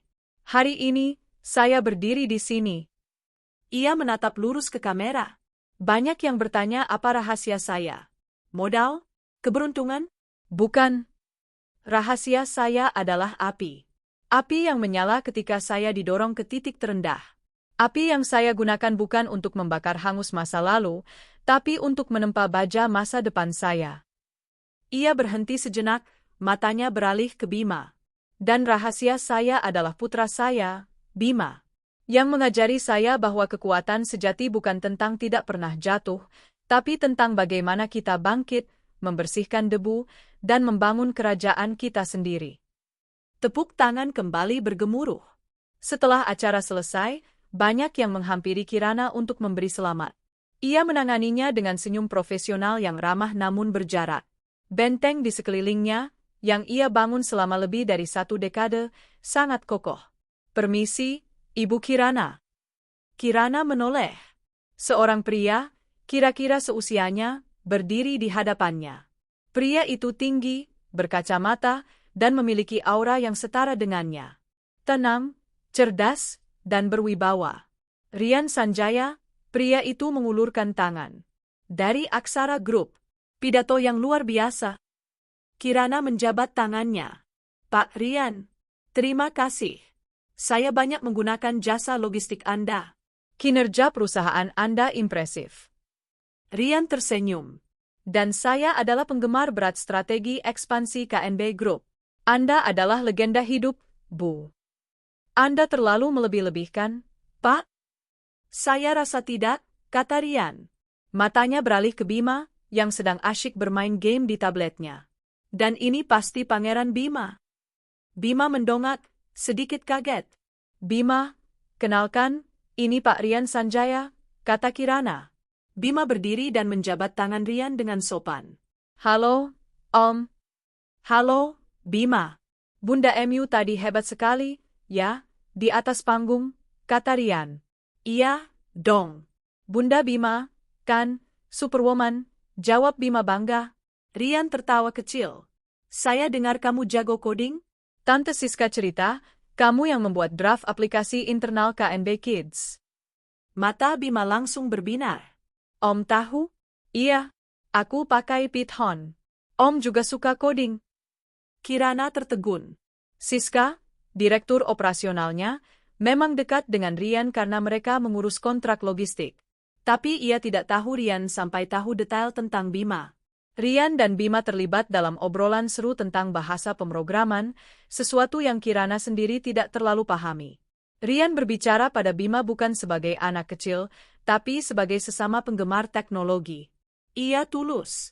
Setelah 5 menit, Rian kembali menoleh ke Kirana. "Dia anak yang cerdas. Anda mendidiknya dengan sangat baik." "Terima kasih," jawab Kirana, kali ini senyumnya sedikit lebih tulus. "Bu Kirana," Rian berkata, nadanya berubah sedikit lebih personal. "Saya tahu Anda wanita yang sangat sibuk. Tapi saya sudah lama ingin mengajak Anda makan malam. Bukan sebagai CEO Aksara Group dan CEO KNB Group, tapi sebagai Rian dan Kirana." Permintaan itu sangat sopan, langsung, dan penuh hormat. Pria lain yang mencoba mendekatinya selama ini selalu terasa kurang. Mereka terlalu terintimidasi oleh kekayaannya, atau sebaliknya, terlalu jelas mengincar kekayaannya. Mereka seperti Dimas dalam versi yang berbeda. Tapi Rian, dia berbeda. Dia berdiri di puncaknya sendiri. Dia tidak butuh apa-apa dari Kirana. Dia tampak tulus tertarik pada dirinya. Kirana terdiam sejenak. Benteng di sekeliling hatinya, yang sudah 12 tahun tidak tertembus, tiba-tiba terasa sedikit hangat. "Hubungi sekretaris saya," jawab Kirana, masih menjaga profesionalismenya. "Kita lihat jadwal saya." Rian tersenyum mengerti. "Tentu saja." Ia menyerahkan kartu namanya. "Selamat malam, Bu Kirana." "Bima." Saat Rian berjalan pergi, Bima menyikut Kirana pelan. "Ben? Om Rian tadi, keren." "Dia tahu framework Java yang terbaru," kata Bima. "Dan dia nggak kayak om-om lain yang coba deketin Bunda. Dia nggak sok asyik." Kirana menatap punggung Rian yang menjauh, lalu menatap putranya. Ia tertawa kecil, tawa yang lepas dan ringan. "Iya, ya," katanya. Malam itu, dalam perjalanan pulang di mobil Alphardnya, Kirana tidak membuka laptop untuk bekerja. Ia memandangi gemerlap lampu Jakarta dari jendela. Untuk pertama kalinya dalam waktu yang sangat lama, Kirana Dewi merasa hatinya terbuka pada kemungkinan. Matahari baru mungkin akan segera terbit dalam hidupnya. 7 tahun kemudian, Jakarta bersinar di bawah lampu-lampu malam. Di aula utama Hotel Mulia, acara Indonesia Business Leaders Award 2032 sedang berlangsung. Ruangan itu dipenuhi oleh para konglomerat, pejabat tinggi, dan media nasional. Di meja VVIP paling depan, seorang wanita memancarkan aura yang tak terbantahkan. Kirana Dewi. Di usianya yang kini memasuki akhir 30-an, Kirana adalah definisi dari kekuasaan dan keanggunan. Ia bukan lagi hanya bos besar. Ia adalah ratu. KNB Group telah bertransformasi dari perusahaan fashion nasional menjadi konglomerat multinasional dengan lini bisnis merambah ke properti, lifestyle, dan teknologi. Di sampingnya, duduk seorang remaja laki-laki yang tampan dan tenang, mengenakan setelan jas mini yang dirancang khusus. Bima Perkasa, kini berusia 12 tahun. Ia memiliki ketenangan ibunya, dengan senyum cerah yang mampu meluluhkan ruangan. Insiden di sekolah 7 tahun lalu hanyalah mimpi buruk yang samar-samar ia lupakan, terkubur di bawah bertonton cinta, kesuksesan, dan rasa aman yang dibangun ibunya. Dan, Woman CEO of the Year, untuk kelima kalinya berturut-turut, pembawa acara membuka amplop, jatuh kepada Ibu Kirana Dewi dari KNB Group. Tepuk tangan membahana. Kirana tersenyum tenang. Ia merapikan gaun sekuin hitamnya, memberi kecupan singkat di pipi Bima, dan melangkah ke atas panggung. Terima kasih, suaranya menggema, penuh percaya diri. 17 tahun lalu, saya memulai bisnis ini dari garasi rumah, dengan mesin jahit tua dan sebuah mimpi. Hari ini, saya berdiri di sini. Ia menatap lurus ke kamera. Banyak yang bertanya apa rahasia saya. Modal? Keberuntungan? Bukan. Rahasia saya adalah api. Api yang menyala ketika saya didorong ke titik terendah. Api yang saya gunakan bukan untuk membakar hangus masa lalu, tapi untuk menempa baja masa depan saya. Ia berhenti sejenak, matanya beralih ke Bima. Dan rahasia saya adalah putra saya, Bima. Yang mengajari saya bahwa kekuatan sejati bukan tentang tidak pernah jatuh, tapi tentang bagaimana kita bangkit, membersihkan debu, dan membangun kerajaan kita sendiri. Tepuk tangan kembali bergemuruh. Setelah acara selesai, banyak yang menghampiri Kirana untuk memberi selamat. Ia menanganinya dengan senyum profesional yang ramah namun berjarak. Benteng di sekelilingnya, yang ia bangun selama lebih dari 1 dekade, sangat kokoh. Permisi, Ibu Kirana. Kirana menoleh. Seorang pria, kira-kira seusianya, berdiri di hadapannya. Pria itu tinggi, berkacamata, dan memiliki aura yang setara dengannya. Tenang, cerdas, dan berwibawa. Rian Sanjaya, pria itu mengulurkan tangan. Dari Aksara Group, pidato yang luar biasa. Kirana menjabat tangannya. Pak Rian, terima kasih. Saya banyak menggunakan jasa logistik Anda. Kinerja perusahaan Anda impresif. Rian tersenyum. Dan saya adalah penggemar berat strategi ekspansi KNB Group. Anda adalah legenda hidup, Bu. Anda terlalu melebih-lebihkan, Pak. Saya rasa tidak, kata Rian. Matanya beralih ke Bima, yang sedang asyik bermain game di tabletnya. Dan ini pasti Pangeran Bima. Bima mendongak, sedikit kaget. Bima, kenalkan, ini Pak Rian Sanjaya, kata Kirana. Bima berdiri dan menjabat tangan Rian dengan sopan. Halo, Om. Halo, Bima. Bunda MU tadi hebat sekali, ya, di atas panggung, kata Rian. Iya, dong. Bunda Bima, kan, Superwoman, jawab Bima bangga. Rian tertawa kecil. Saya dengar kamu jago coding? Tante Siska cerita, kamu yang membuat draft aplikasi internal KNB Kids. Mata Bima langsung berbinar. Om tahu? Iya. Aku pakai Python. Om juga suka coding. Kirana tertegun. Siska, direktur operasionalnya, memang dekat dengan Rian karena mereka mengurus kontrak logistik. Tapi ia tidak tahu Rian sampai tahu detail tentang Bima. Rian dan Bima terlibat dalam obrolan seru tentang bahasa pemrograman, sesuatu yang Kirana sendiri tidak terlalu pahami. Rian berbicara pada Bima bukan sebagai anak kecil, tapi sebagai sesama penggemar teknologi. Ia tulus. Setelah 5 menit, Rian kembali menoleh ke Kirana. Dia anak yang cerdas. Anda mendidiknya dengan sangat baik. Terima kasih, jawab Kirana, kali ini senyumnya sedikit lebih tulus. Bu Kirana, Rian berkata, nadanya berubah sedikit lebih personal. Saya tahu Anda wanita yang sangat sibuk. Tapi saya sudah lama ingin mengajak Anda makan malam. Bukan sebagai CEO Aksara Group dan CEO KNB Group. tapi sebagai Rian dan Kirana. Permintaan itu sangat sopan, langsung, dan penuh hormat.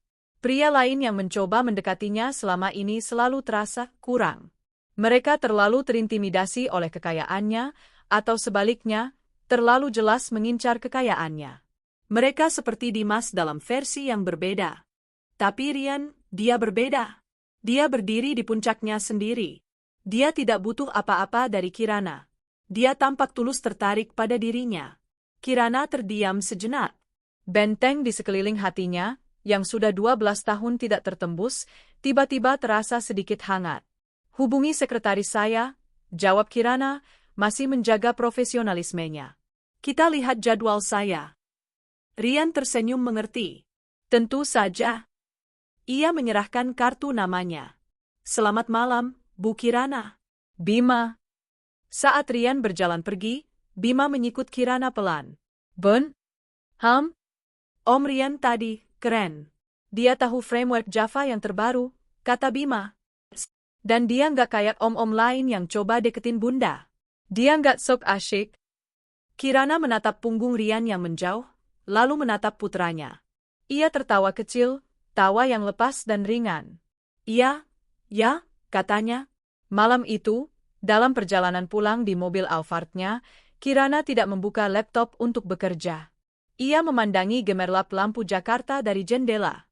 Untuk pertama kalinya dalam waktu yang sangat lama, Kirana Dewi merasa hatinya terbuka pada kemungkinan.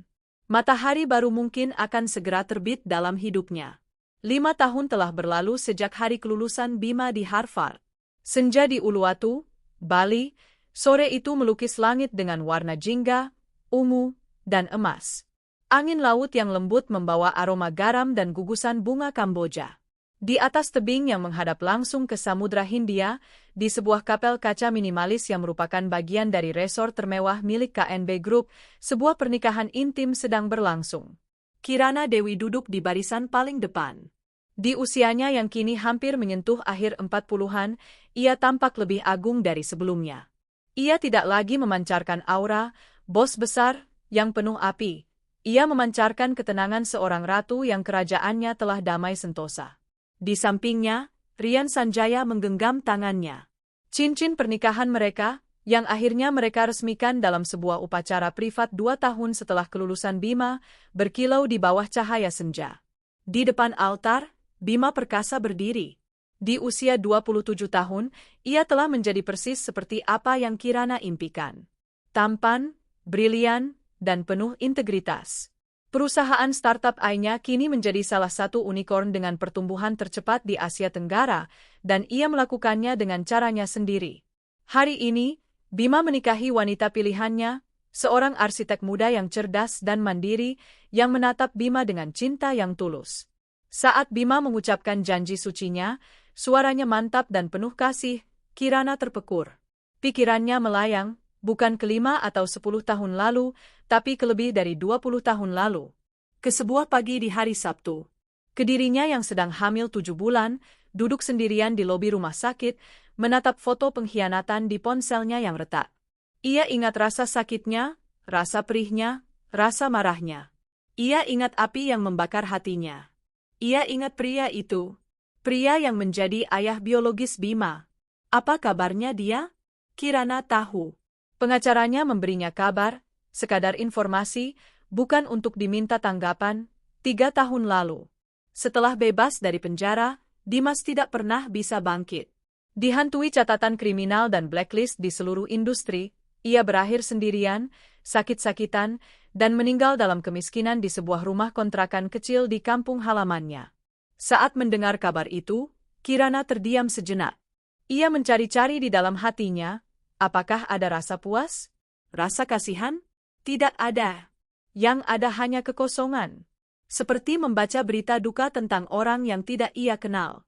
Pria itu telah lama mati baginya, jauh sebelum fisiknya benar-benar mati. Kehancurannya adalah takdir yang ia tulis sendiri.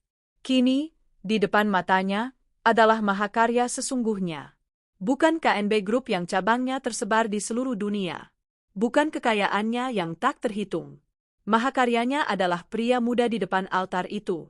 Seorang pria yang ia besarkan dari rahim yang terluka, yang ia lindungi dengan benteng baja, yang ia ajari arti kekuatan. Seorang pria yang tahu bagaimana cara menghormati dan mencintai wanita dengan tulus. Seorang pria yang memutus siklus pengkhianatan. Engkau boleh mencium pengantinmu. Bima tersenyum, lalu mencium istrinya dengan lembut. Tepuk tangan riuh, dari Ranti, Siska, dan beberapa kerabat terdekat, memenuhi kapel. Saat mereka berjalan kembali menyusuri lorong sebagai suami istri, Bima berhenti tepat di depan Kirana dan Rian. Ia memeluk Rian terlebih dahulu. "Terima kasih, Ayah." Lalu, ia berbalik dan memeluk Kirana. Pelukan itu erat, penuh rasa terima kasih yang tak terucap. "Bunda," bisik Bima. "Semua ini karena Bunda." Kirana tersenyum, air mata haru menggenang di pelupuknya. Ia mengelus pipi putranya. "Bunda bangga padamu. Sekarang, berbahagialah." Malam itu, di bawah taburan bintang di langit Bali, Kirana berdansa pelan dalam pelukan Rian. Ia menatap kebahagiaan putranya yang sedang tertawa bersama istrinya. Ia telah memenangkan segalanya. Bukan dengan menghancurkan musuhnya, tapi dengan membangun dunianya sendiri, dunia yang jauh lebih indah daripada yang pernah direnggut darinya. Api pembalasan dendam telah lama padam. Yang tersisa hanyalah kehangatan cinta dan kedamaian abadi di atas takhta kebahagiaan yang ia ciptakan sendiri. 3 tahun setelah pernikahan Bima. Itu adalah hari Minggu pagi yang malas di kediaman utama Kirana dan Rian, sebuah mahakarya arsitektur modern di perbukitan Bogor, tempat udara sejuk dan pemandangan Gunung Salak menjadi lukisan hidup di balik dinding kaca raksasa. Kirana, di usianya yang ke-50, telah melepaskan jabatannya sebagai CEO KNB Group. Ia kini menjabat sebagai chairwoman Dewan Komisaris, peran yang memungkinkannya memegang kendali strategis tanpa harus terjebak dalam operasional harian. Ia telah mendelegasikan kursi CEO kepada Siska, sahabat sekaligus tangan kanannya yang paling setia. Pagi itu, ia tidak sedang membaca laporan keuangan.